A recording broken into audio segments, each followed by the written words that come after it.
hello. This is Kim Ades from Frame of Mind Coaching, and you have just joined us at the Frame of Mind Coaching podcast. And it is my absolute delight to introduce to you my co-host today. Her name is Dana Treffler. Dana is a certified Frame of Mind coach and has been with us for quite a few years. Her background before that was that she was an accountant working in Calgary for some massive company. Dana, welcome. Thank you. I'm glad to be here. So was it a massive company? Did I get it right? There was a few massive companies. So I want to start off with, like, you're in Calgary. Is it snowing out there? What's the weather like? It's freezing and we are windy. Oh no, oh no. Okay, so when did we meet? How long ago was it? Where were we? What was going on at the time? Well, the first time that I saw you was at the Women in Leadership Business Conference in Niagara-on-the-Lake. That's right. Right. Yes, I had gone to that and I saw you speak there. And about 10 minutes into your presentation, I thought, she has it all together. I was so impressed with what you knew, and you just seemed to have everything figured out. And by the end of your presentation, I thought, I want to do what she's doing. So I went up after, got your book, got you to sign it, and asked you, how do I become a coach? And that was the beginning of it. So that was the beginning. And so you signed up for coaching, you worked with a coach, and then you ended up coming to Toronto for what we call Frame of Mind Coaching Methods, which is learning the process of coaching. And then you went all the way through to certification. And not that long ago, I don't exactly remember when, you had your 3-hour exam. Yes. So one of the things that you guys need to know is that it's not easy to become a Frame of Mind coach. They have to go through coaching first, and then, 2 different pretty intense courses, and then they have to study.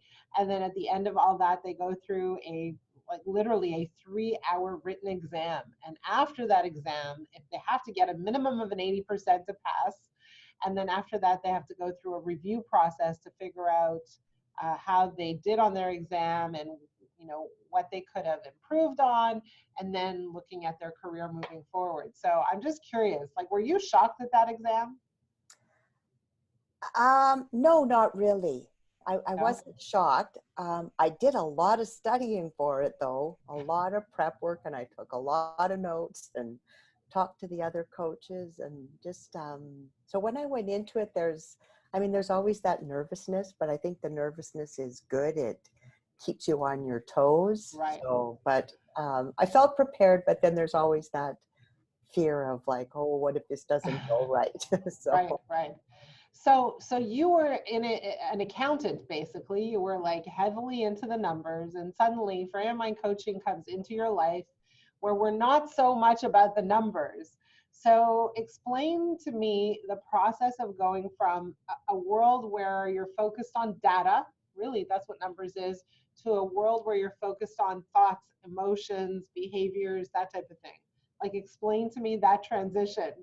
Well, it's a huge transition, especially for me, because I went from working for a company with set hours, set deadlines, schedules. In accounting, you always have deadlines and when reports are due, to going into basically business for myself. And I'm still trying to define what that is. So there's this complete change. And there's days where I wake up and I go, I think I'm missing something. I should be doing something. What is it? Because I'm so used to the 9 to 5.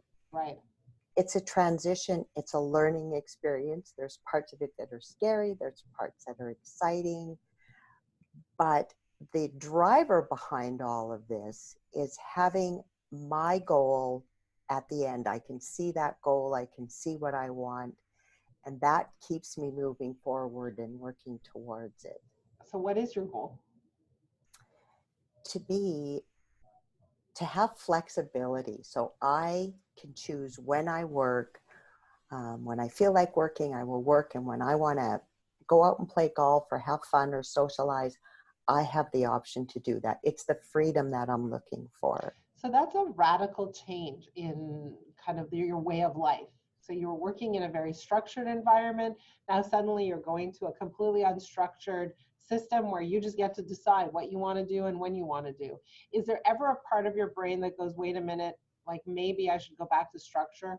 Maybe it's safer there. Maybe it's easier there. Maybe then I won't like have this big white canvas to create whatever I want and I'll just know what I'm supposed to be doing. Oh yes. Oh Oh yes.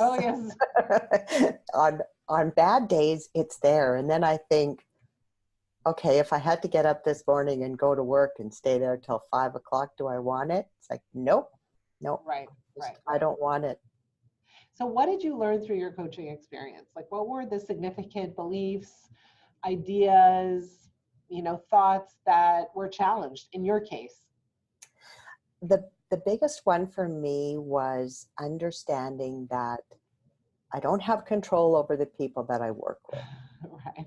And sometimes they will do things that I may be interpreting incorrectly because I apply my own perception of what that person is doing. So my big issue was dealing with people where they're out to get me. They want me out of the company, or they're trying to belittle my efforts or make me look not important. And what I had to realize was that that isn't what they were doing at all. They were protecting themselves. Oh. And they were doing what they had to do to make themselves feel better. So I had to look at what they were doing in a different way, think about it differently, and act differently towards it. And I found once I started doing that, the working relationship became much better. So in other words, you didn't perceive their behaviors to be so much of an attack, but Right. rather you saw that what they were doing was a means for self-preservation. Yeah. Got it. So that's very interesting, right? So when we start to look at other people's behaviors, the interpretation we give for other people's behaviors will determine not only how we react and respond, how we build that relationship, but fundamentally how we feel.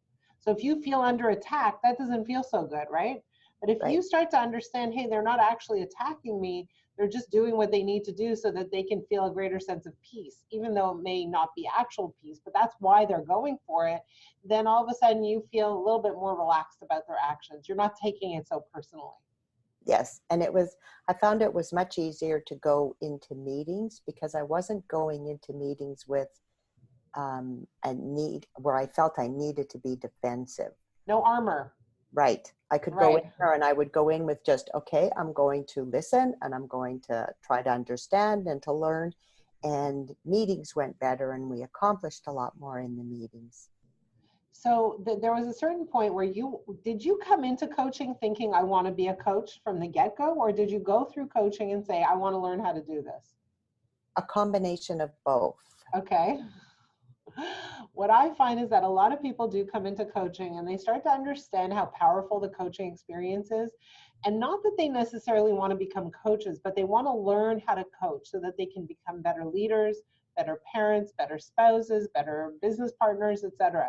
And so they want to learn how to coach.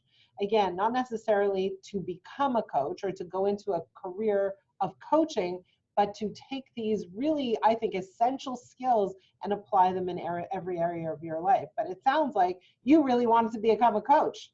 Yes. Okay, so you are a coach now and you have clients. Yes. And I mean, you and I were talking for a few minutes before this call, and you said, I noticed that there's a trend. I have several clients who are going through this one thing. And even though it's a little bit different, the theme is similar. So what is that? Career transition. Career transition. And some of my clients have gone from being in a career their entire working experience, identifying with it, and then coming into a situation where they couldn't pursue that career anymore because of, family matters or needing to move. And it was like their identity was lost. And who am Yeah. I? And Yeah. am I worthwhile? So struggling with that. And then also clients who are going from owning businesses, and because of circumstance the business is sold and they're moving on to another phase in their life, and well, what's that going to look like? And how do I Right. make that work? And how do I sort of move ahead with that? So that's a very, very important point, is that a lot of us work and really become emotionally attached to what we do, so much so that it begins to define us, right? And so our identity becomes wrapped up in what we do. And so, I mean, this happened to me years and years ago before I started Frame of Mind Coaching. I was running a software company and I was doing that for 10 years. And as a result of a series of circumstances, I ended up selling my shares of that business.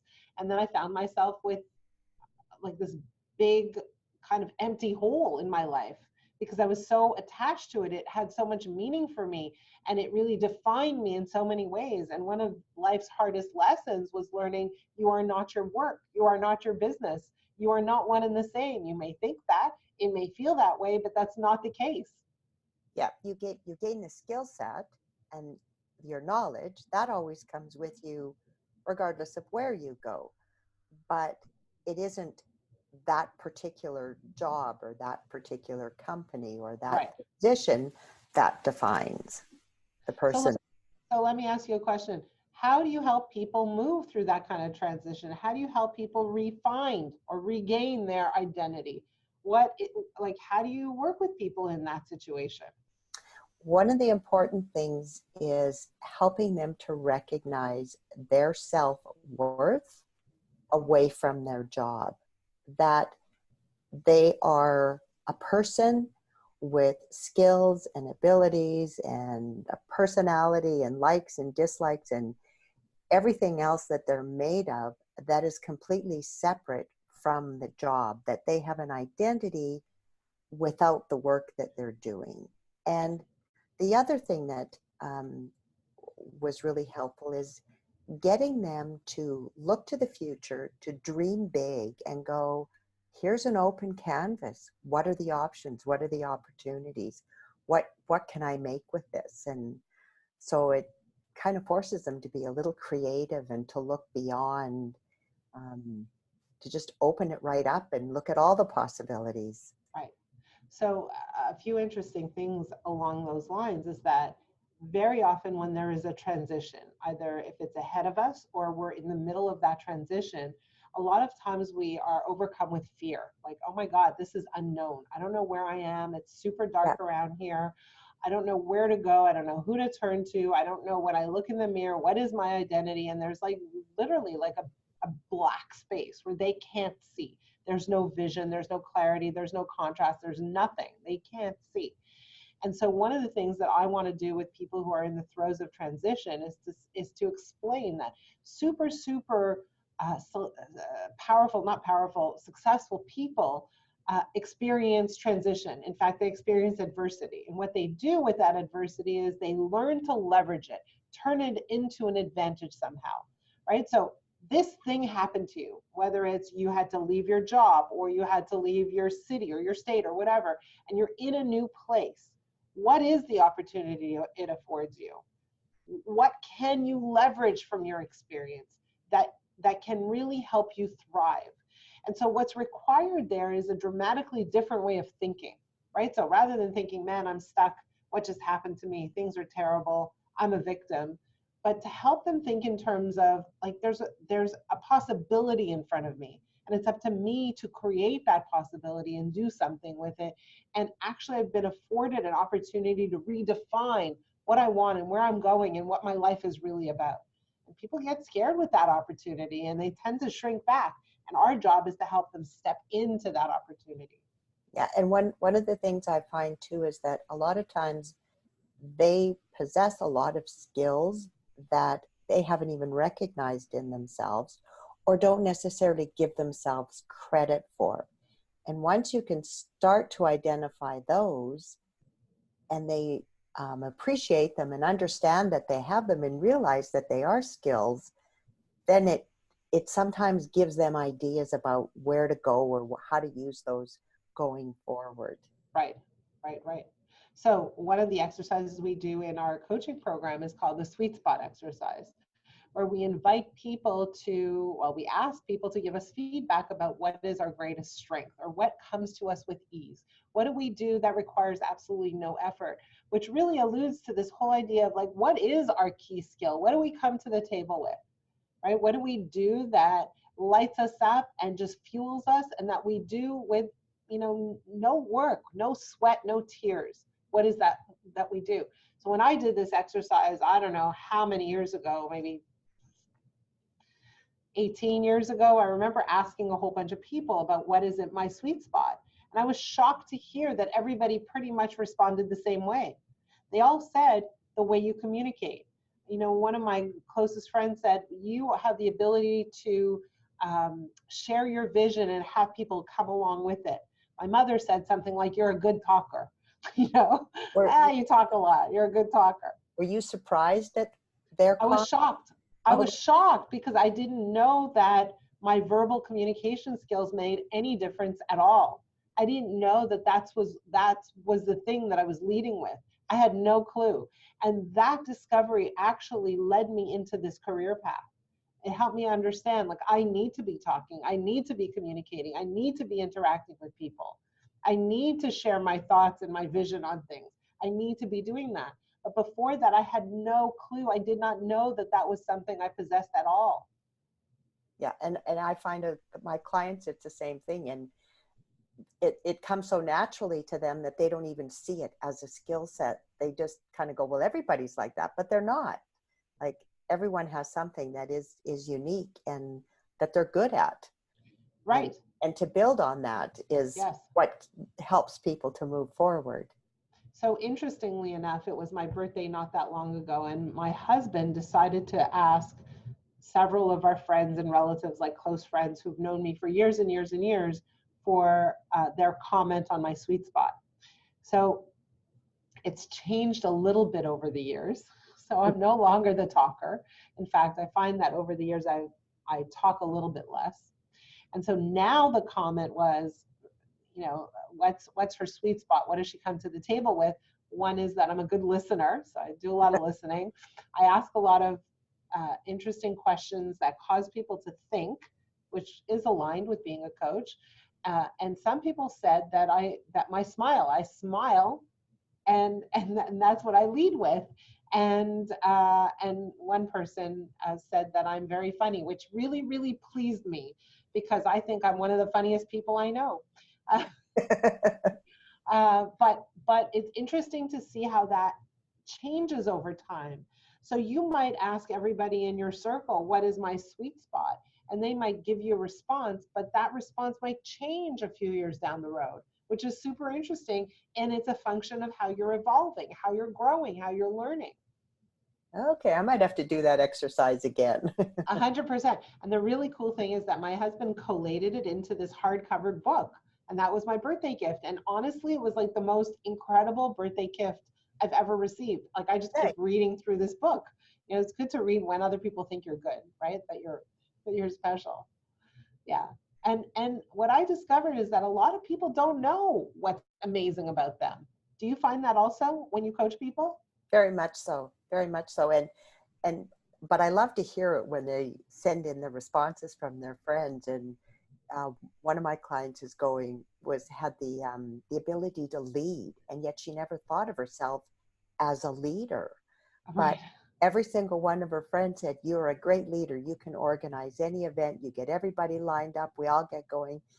So with each successive response from her friend, she'd go, here it is again, that leadership thing. So towards the end, she went, I guess I am a leader. So it was like, it's nice to see that response and for people to give themselves credit and to recognize that what they're doing is actually a gift, and they're good at it.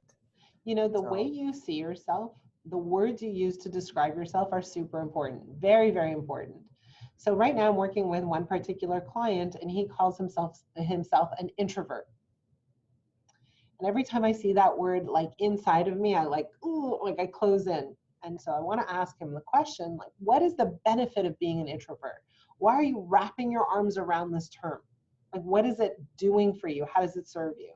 And so the words we use to describe ourselves always have some kind of benefit, even though it may not appear to be the case. So for him, being an introvert allows him to stay safe, allows him to stay in a place where he doesn't need to go and interact with people, where he doesn't need to expose himself to potential humiliation or embarrassment, or he doesn't need to face rejection. It's safer to be an introvert, right? If Yeah. something's safe, we wrap our arms around it, don't we? But at the same time, that very same word prevents him from reaching his goals, prevents him from going for what he wants, prevents him from totally committing to anything because it's safer to be a little bit far, a little bit distant from that.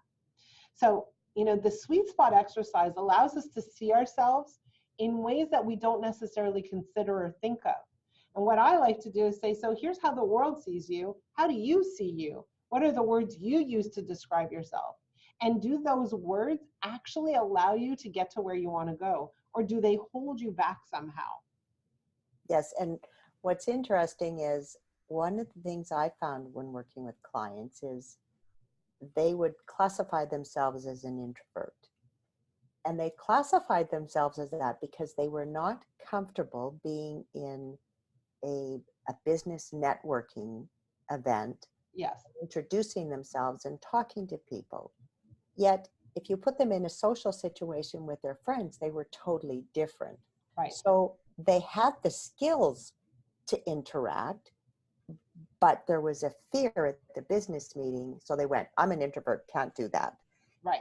But getting over that and realizing they had the skill set moved them ahead. So right. It's like it's very similar to when parents say, "Oh, my daughter is shy," and I think to myself, like, what does that buy her? What does that give her? What does that enable her to do?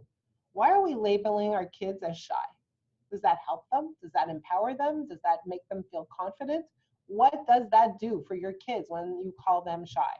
So, I find that, again, people hold on to terms because it creates a place of safety. So when that happens, I like to ask people, so what's the benefit of this for you? No matter what we do, we're doing it because there's a benefit, even though there's also very often times something about that doesn't serve us. So I want to always look at both sides of the coin and then help clients decide, is this the thing they want to keep holding on to, or is there something better out there? yeah. And like you said, with being shy, it's a label. It's a label given to a child. And right or wrong, the child can grow up going, oh, well, I am shy. I can't do this and I can't do that. So that gets a little tricky. But yet I'm going to use introvert as a better example. If someone is an introvert, you know what? Being an introvert just means that when they're not having a good day, they have to take a time out.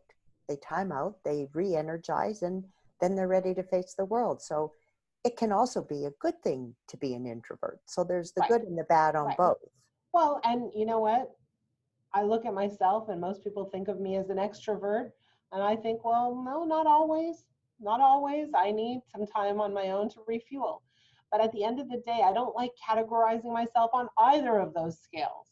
Yeah. Right? So I'm a person who loves people, and I'm a person who sometimes needs time to herself to refuel. And I'm not putting myself any labels on that activity, right? So no labels. Yeah. And actually, I remember the first time I came to Toronto for Methods. Yeah.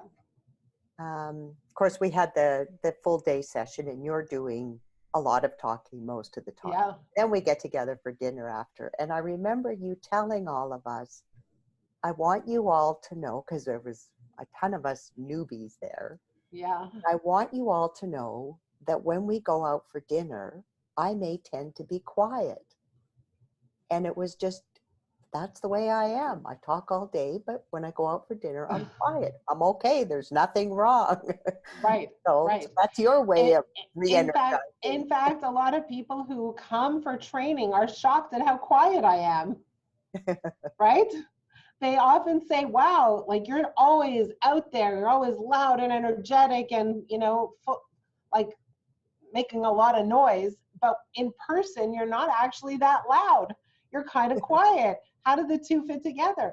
And it's exactly that, because I'm giving all of my energy to what I do, to my coaching calls, to my podcasts, to my interviews, everything. I give everything I have. And then I need time to refuel. And that requires a little quiet, right? So Yeah. that's exactly right. And I So think the thing that works is recognizing it and working with it so that you know what works for you. exactly, exactly. And that's one of the reasons I like to journal, because that gives me that quiet time to reflect and refuel. Yep. Yeah, but you like to play golf. Yes. I don't know if that's so relaxing though. So one last question. So going from an accountant to a coach, what's the big difference? What's the, like, tell us about that experience, that change in orientation. Accounting is all numbers. It's all numbers. It's very analytical. Um, it's a whole different world of analytics. When you're dealing with people and coaching people, there's feelings, there's emotions, there's words, there's stories, it's limitless as to the options that you get and the different personalities that you run into. Right. It. Right. It's I enjoy it. It's just there's more of a connection with people. Yes. It's probably Yes. the part of it that I enjoy the most. But wouldn't you say that coaching is a little bit logical too? There's a little bit of logic involved in coaching. There is logic, but there's emotion and feelings Yes. attached to the logic. Yes, that's true. Well, Dana, I am super happy that you were here to join us today. I'm thrilled to have you on the Frame of Mind coaching team. It's fun to talk and just explore ideas. So I appreciate your time. I appreciate you sharing with people. Yes, thank you for having me. And if anyone's interested in learning more about coaching, please come and visit us at frameofmindcoaching.com. And right there on the front page is an opportunity to experiment with a complimentary coaching call. Try it out, see what all the fuss is about. That one call will absolutely wake you up to possibilities you've never imagined for yourself ever. So please come visit us. Dana, thank you so much for spending this time with me.